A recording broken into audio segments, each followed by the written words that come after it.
Hi book friends, this is Kat. Welcome back to my channel.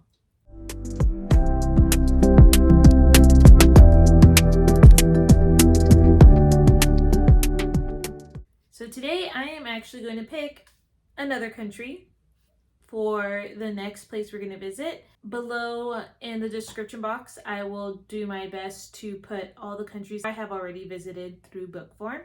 And I will try to color coordinate them as well by the continent they're on. I'm going to try to do that.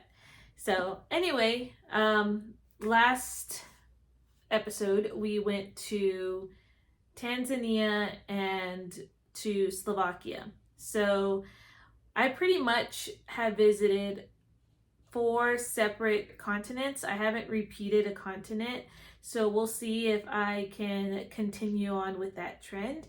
But here is the candle holder again, and let's go ahead and see where our next destination is. Now I'm going to be really careful in selecting one because they're starting to unravel. All right, so here is our country, and it's upside down. This says Uzbekistan. I am pretty sure I have no book set in this place, nor do I have an author from this place. So let me do some digging and I will come back in when I have found a book. So I found a book for this country, and this is actually going to be a collection of short stories. Before I kind of go into that, I just want to mention that I know in my announcement video I said I wasn't going to do any history books, and I just want to clarify a few things like the history of Ireland or the War of 1812 for United States. That's what I meant about history.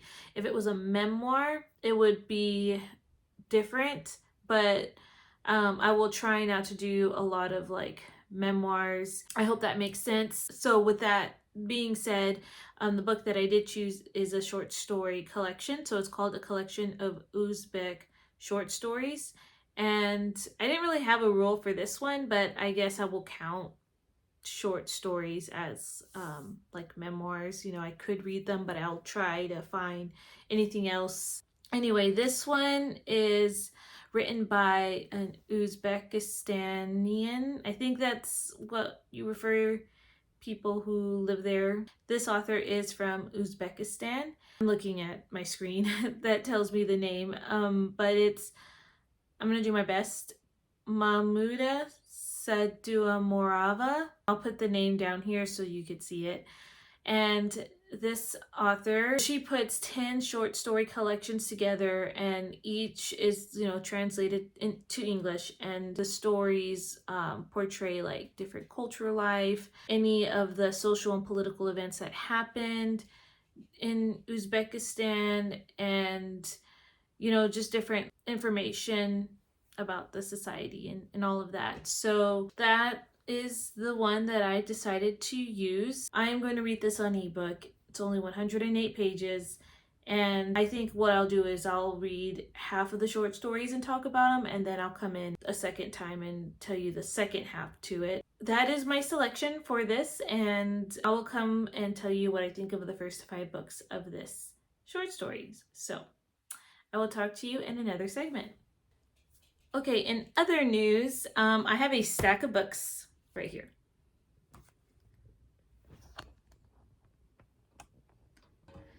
So a nice big stack of books, and I'm going to fix this first. Okay, so I have those stack of books, and I am going to show you a mini book haul during this vlog. It's a lot more books than I normally buy, but this is going to be a spring one. So you get to enjoy a little book haul during this vlog. So we'll go ahead and start with the first one on top and then just kind of work our way down.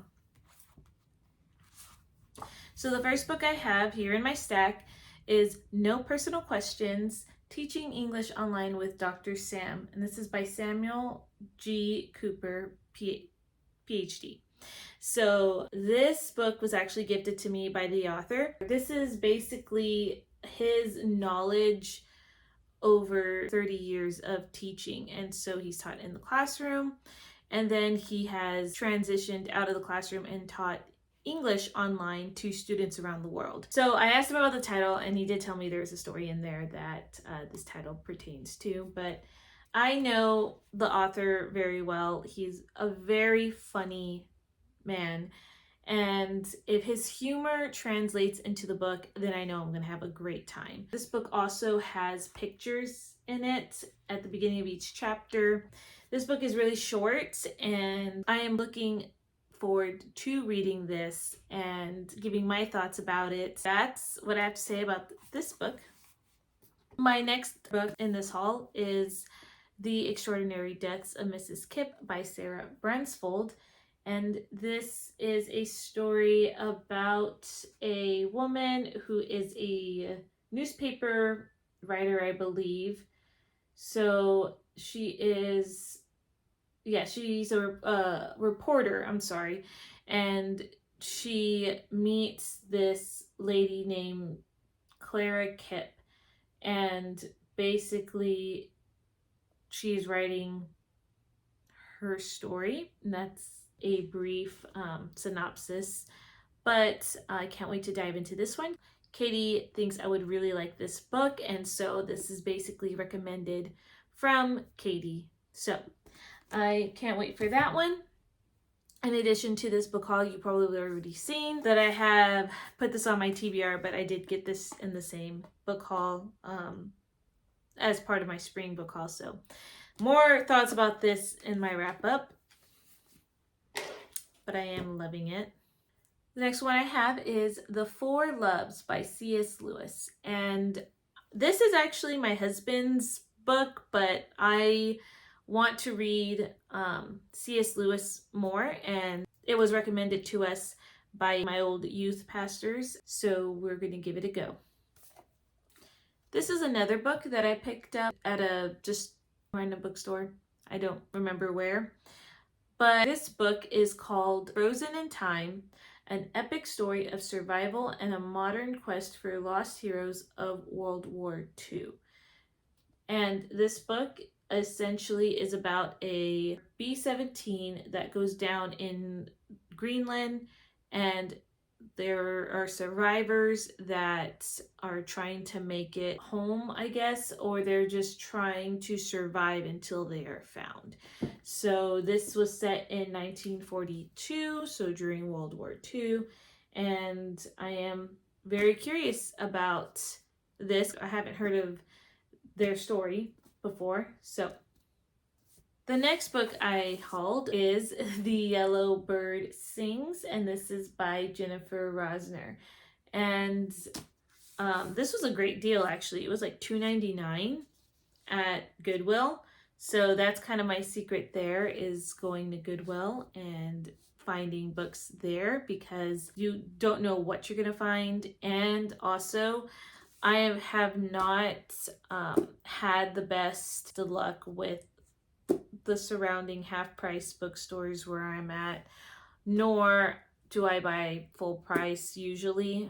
But when my husband and I go out to different states when we travel, we like to stop at Goodwill, and this was as a result at one of them. So this I've heard a bit about, but it's in World War II, and this is a mother who hides her young daughter who is a musical prodigy, and they're actually Jews, and so that's pretty much all I know. And I am curious about this book. I don't know if I will like it, nor do I know if it's a happy ending, so we'll see. The next book I have is All the Light We Cannot See by Anthony Doerr, I think. And this is such a big book, and it's my next book club read. So if you saw my last vlog, I showed you the book Little Women, and that was our book club's pick for our first ever meeting together. And so this is our second pick. So I'm a bit nervous at, completing this within the time frame we have. I think we're deciding to do it bi-monthly. Hopefully I can start this soon. The next book I have is My Dear Hamilton, a novel of Eliza Schuyler Hamilton, and this is by Stephanie Dre and Laura Camoe. And so this book is basically, I think it's letters, or it's a fictionalized story of Eliza Hamilton. But I've had this on my TBR for a while. I have not heard about it, so I really don't know what to expect, but I'm eager to get into this. This is also a very thick book. The next book I have is Fish in a Tree by Linda Mullally Hunt. This book was actually recommended to me by my mom. She works with dyslexia children. I think she helps test them, but she mentioned this book and said that this would be a good read because I think she read it and she thinks I would really like it, especially being a teacher. And so that's all I know. This book says Allie has been smart enough to fool a lot of smart people. Every time she lands in a new school, she's able to hide her inability to read by creating clever yet disruptive distractions. Okay, so I'm not going to read the rest of it, but that is something that I think would be a very beneficial read for me. And I kind of like this cover. I like the color, the bright colors with it. I think it's a fun, cover. So, yeah, so this would be an interesting read. The next book I have is The Book of Lost Names by Kristen Harmel. And I've heard a lot of good things about this book. This is also set in World War II. So this is talking about a woman who helps forge papers for children to escape Nazi Germany. Maybe it's Poland, but basically to escape the Nazis. And so she forged documents, and she doesn't want to forget the children that she's helped, so she records who they are. But I think that's going to be problemsome because now she has this book with all the names of the people she helps.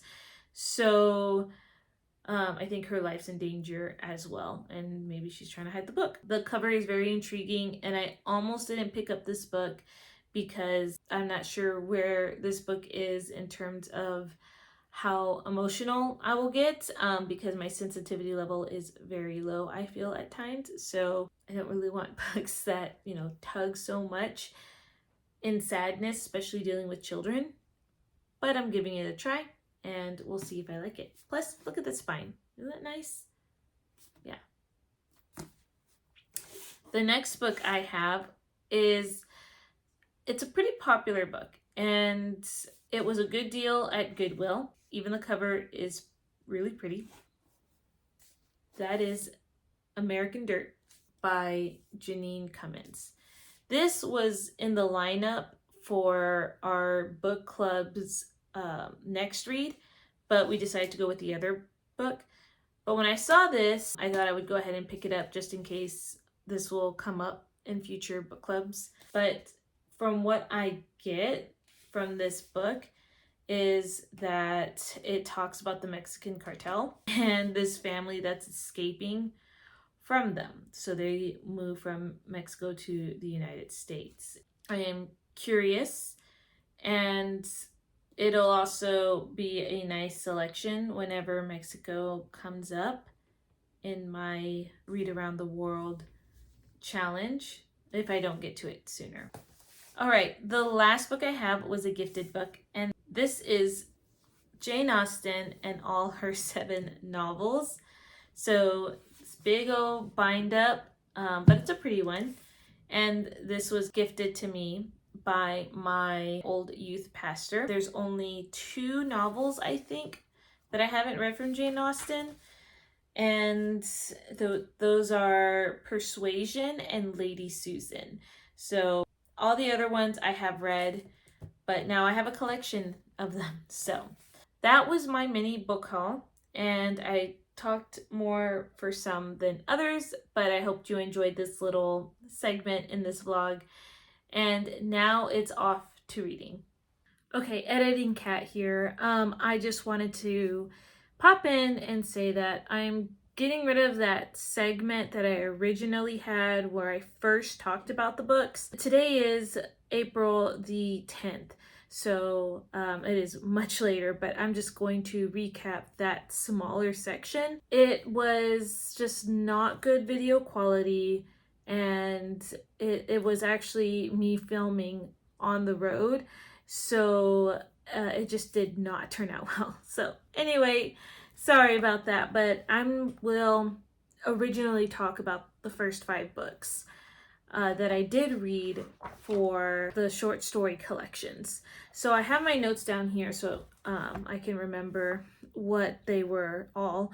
But number 1, it was about an execution, and it was a little dark because the man was going to get hung, I guess, or hanged. Not really sure the correct way to use the word, but it's all the thoughts that are going through the executioner's heads. They're Russian men, and some of the Russian men brought their wives, and so the wives, they want to stay to see this, but they also don't want to see it. Before he gets hung, he is, I think, part of a rebellion, but his mother rides in on a horse and basically bids him farewell and then leaves, essentially. But she tells him, you know, you're part of a great family legacy of martyrs, essentially. So I wrote down, it was meh. I don't like hangings. That's like one thing where I would probably put down a book or a movie, is if it's a descriptive part about someone being hung. If it's briefly mentioned, I'll try to skim through it, but I don't like hangings at all. The other thing I wrote down was that there were using the Lord's name in vain. So number 1 was not my favorite at all. Number 2, I said it was interesting. It was about a grandmother who is taking care of her orphaned grandchildren, and one night she is talking to a thief on the roof next to her, and he is just having this conversation with her, but it brings up that they were struggling because of the Russians. They have come and basically taken over, especially like the economy is suffering. And so this man, he doesn't give her his name at all because he doesn't want to be branded as a thief. And this is, I think, his first time ever like attempting to steal for his family because he's trying to provide for them. He doesn't steal from her in the end because he basically gets revelation while he's talking with this woman, even though the woman offered to give him things to help provide for the family. So I thought that was really interesting how in the midst of this, the lady was willing to help him because they were both struggling from this oppressor. So that one was 2. Number 3, I wrote so confused, but it was a story about basically a conversation between this brother-in-law and sister-in-law, and the sister-in-law, I guess, is very excited at what she is learning. I don't know if she was at school, but she wanted to have a conversation with the brother-in-law, but he is trying to put on airs that he knows so much more than she does, but yet he doesn't really answer her questions, and basically talks about this one topic that he just knows a lot about. But like I said, I was confused. Number 4, I said I was not a fan of the using the Lord's name in vain. So I think every book at this point now started to have like using the Lord's name in vain in one way. This one, I said that I skimmed over the Lord's name in vain parts because I think this one had a lot more. I think this one was about a woman who had 7 sons and had 7 daughter-in-laws, but the one who recently joined her home as the seventh daughter-in-law. That daughter-in-law was so vocal, so bold, and basically kind of led a revolution of some sort within the household. Granted, the mother-in-law was very militant and very controlling over what was going on in the house, and even took her sons and daughter-in-laws money from their jobs and basically gave them like allowances, and then she dictated what that everyone had to eat together, and this is the meal they have to eat and how to eat it. And so basically the daughter-in-laws were tired of living, I guess, oppressed by their mother-in-law, because they wanted to run their own households. And so they tried to strike up a deal with the mother-in-law and said that this is the boundary we draw, but you are more than welcome to come and visit us or have dinner with us, but this is how we're going to run our household. The last short story I said that I really liked, but this one, again, use the Lord's name in vain. I said that this story was interesting. It's about the bride in the city, and I might actually have switched the fourth book and the fifth book up a little bit. So sorry about that. But The Bride from the City is about this bride that comes to live in the country with her husband, and she is depicted by her mother-in-law as lazy, and the mother-in-law is also upset that the daughter-in-law doesn't call her mother. And so you get the mother-in-law's perspective, and then you get the daughter-in-law's perspective, and you kind of see why she is depicted in a certain way. And in the end, it turns out well. But again, I liked the different perspectives. So there is that nice wrap up. And now back to Past Cat. So it is later on this evening, almost 8 o'clock tonight, but I did finish the short story collection. And the second half was not really my favorite. Story number 6 was a story about a grandfather who retires, and he ends up staying home with his grandson, and basically he's kind of struggling with not really wanting to retire, and he's doing housework, and his grandson is just kind of bored playing on his own. And so it's just, I think, a story of, I guess, the grandfather actually learning to take the time to enjoy being at home with his grandson and to enjoy that time together. I believe that's what that story was talking about. Number 7 was called The Rainbow, and this one follows the little boy who starts kindergarten and ends up escaping one day and going to this fish pond where this older boy is catching fish, and basically pesters the boy to give him a fish until he finally wins. So essentially, he's just wanting to kind of go on these adventures, missing his grandma, wishing he wasn't really at school. So that's where the rainbow comes in, because at the end of a storm, he finds he wants to go there and that his grandma would take him there. So that's number 7. Number 8, I think it's called Ramazan, but this Ramazan or something, but it's essentially about a kid who is very spoiled and how he liked treats and how he grew up, and I guess was known to always carry treats for kids. Basically that story. So I'm kind of flying through this. I just trying to get it all out while it's still fresh. I really liked the next one. It's called The Sensitive Case. This was number 9.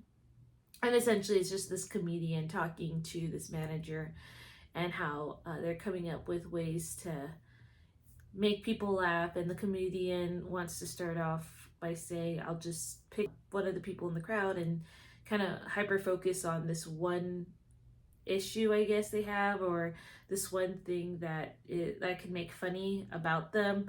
And the manager starts off with saying, this is sensitive because you shouldn't poke fun at people. So they kind of go through things with, well, maybe what could we do instead? And the comedian keeps telling the manager, oh, but that could be a sensitive case, because what if someone criticizes this way? The manager is getting frustrated as, you know, it goes on and on. He's trying to find things for the comedian to do, and the comedian's always like, well, you're always going to criticize someone, sort of thing. So that one was kind of humorous to me. The last one was How I Was Mr. for a Day, and I thought that was kind of funny too. It talks about this European man who stays, I think, a month with a man from Uzbekistan, and he's learning their customs, and he's always asking like, well, why do you do this? What how do you do this? And they have an interpreter, and then they learn how to communicate with each other without an interpreter. And he's just the man who's European, his name is Charlie. He just starts recording everything about the culture. But yeah, so there were some hit and misses for me. I find that I gravitated a lot more towards when they talked about the culture. I will say I was not a fan of the using the Lord's name in vain. That did happen throughout. So yeah, anyway, that was Uzbekistan. So it is time to pick one more from this, and well, I think we got almost every continent, so I wouldn't be upset if we got a bigger country from anywhere. But yeah, let's see what we got. You get to see it first. Uh-oh. I already saw the last 4 letters and it said Stan, and I was like, it's gonna be another one of those countries. But Kazakhstan. Maybe it's Kazakhstan, but I will learn how to say this. I don't even know where this one is either. I feel like it might be pretty close to Uzbekistan just because of the last 4 letters. They both end in Stan, so I will have to think about this, and I'll let you know what I can find. Okay, so I finally found a book. It did take some time, especially to see if my library had some of these books, because there was a book I was looking at, but my library currently doesn't have it. But this one is called Half a World Away by Cynthia Kadohata. This is actually a middle grade. Basically, it's about this 11-year-old named Jaden, and he is adopted. He feels like an epic failure, and I'm gonna figure out how to say this, but his family is going to Kazakhstan, and it turns out that they're going to adopt another child, and he feels like this child's actually going to replace him because he's just like, I can't stop stealing, I'm lighting fires. So he believes he's getting replaced, but then he talks about seeing this 3-year-old who barely talks, and his name is Dimash, and he actually connects with this kid and actually wants to help him because this kid's gonna age out soon, which surprises me because this kid is 3 years old. So I'm wondering what the age out system is in this country. So should be a short read. I found it on audiobook. I will let you know what I think about this book in another segment. All right. It is April the 6th, and I haven't updated you guys for a while. I've been really busy preparing for our spring concert at the school. We did selections from The Sound of Music, and it was just wonderful. I am so proud of my kids.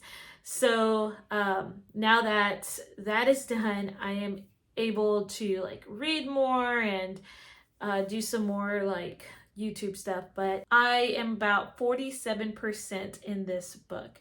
So this book's about a boy named Jaden who has been adopted from, I think it is either Romania or maybe Belarus. I don't remember where he was adopted, but he's about to go and visit Kazakhstan, and that's where his parents are going to adopt a baby, and so he feels that his parents are going to get rid of him to make room for this child. First off, I really do like the audio a lot, and I am enjoying this book a lot. It starts off pretty sad though. Like there's definitely a theme of grief in this beginning part of the story. Jaden has this fascination with electricity. It does talk about when he is in a low place or when he feels overwhelmed or down, he thinks about electricity, electrons, and all of that, and that kind of helps calm him down. Another thing that helps calm him down is running. So I forget what they called it, but he'll just run. He just runs hard and fast until he's spent. You start off hearing days before Jaden and his parents are going to go to Kazakhstan, and they go and eat out with his mother's sibling, Catherine, that's her name. And you hear bits and things of what Jaden kind of does. So you find out that he's been seeing psychologists, he calls them shrinks, and how they say, oh, he's having a difficult time attaching to his parents, Penny and Steve, and this is what they should do. And Jaden says that, you know, they don't really understand, I guess, the emotions that he's going through. It's just a different perspective because he is an older adopted child. He remembers a lot of his birth mother, and he has different things that he struggles with, like sleeping on the ground is a comfort to him because it's firm, and he doesn't like sleeping on soft things, or he hoards because he had to with food or with items, even though he's in America, like he doesn't have to worry about it, but it's just a lot of internal coping things. So it's really interesting to read that perspective, and like his parents are understanding, but it's also how much it's hard on them because they love him, they want him to attach. They're trying to do their best to figure out how to support him. He understands. He's like, you know, I know it's been hard for them, and I wouldn't be surprised if they're going to replace me with this child. So it's got some grief in there. It's got some sad moments. Now they're in Kazakhstan, and they have found out there was another hiccup to this adoption, and so now they are going to have to figure out, you know, what they're going to do now. But yeah, Jaden is, you know, taking in a lot of the sights, and you get throughout the story, he is slowly coming to grips that this is his family. Jaden in the story talks about how he doesn't feel very much connected to this family. But throughout the story, you're getting the sense of Jaden is slowly like starting to attach to his parents, I guess, if that makes sense. So that's kind of where I'm at. There are some funny moments. It's not all sad. I'm enjoying the story, and I hope that it continues on an upward trajectory, the enjoyment. Next time you'll see me, I will give you the finished update of this book. All right, it is April the 7th. I have finished Half a World Away. There's definitely some sad moments in this book when they talk about the orphanage and all these children there, and how they actually age out of the orphanage at age 5. It kind of breaks your heart a little bit. And when Jaden particularly meets special needs children, it's really sad because they don't get adopted usually, and they kind of age out and are fending for themselves in a way. So that was kind of hard. As the story continues, Jaden, he started to get moody, but we meet another character named Sam, and I actually enjoyed that character because he does speak to Jaden in a way that is straightforward, but also kind of like a mentor in a way. And He's a funny guy. He gives Jaden marriage advice and everything, which is kind of funny, but it was actually pretty good advice. So I did like him. There were things that I did not agree with it, but I'm trying to understand like the culture there and how it is different. Like a lot about like the evil eye, how they believe like camel milk has healing powers. It's kind of like the culture, what they kind of believe in, like believe like kids who were born with special needs were because people gave their parents an evil eye, and I don't believe that, but like that's mentioned in there, just letting you know. But yeah, other than that, I mean, there was a statement in there about immortality, how people could reach that if only we unlocked how to use energy or the energy within us. And it was like briefly mentioned, and that didn't sit right at all. I don't agree with. It was a statement that I didn't think it needed to be there anyway. I mean, it does talk about Jaden loving energy, but I guess in how the story fits, it was just like a belief pushed in that I felt it was not essential in any way, except that Jaden was fascinated with electricity. I did like the ending. It was a good read in the terms of getting to understand a little bit about Kazakhstan and the way adoption systems went. I don't know how they are nowadays, but it makes me feel for those who, adopt, especially overseas, because of the process and what they have to go through, and how the adoption agency could even take away the child at any point during the waiting period. Different stories that a lot of the characters went through in this story. And it's kind of sad.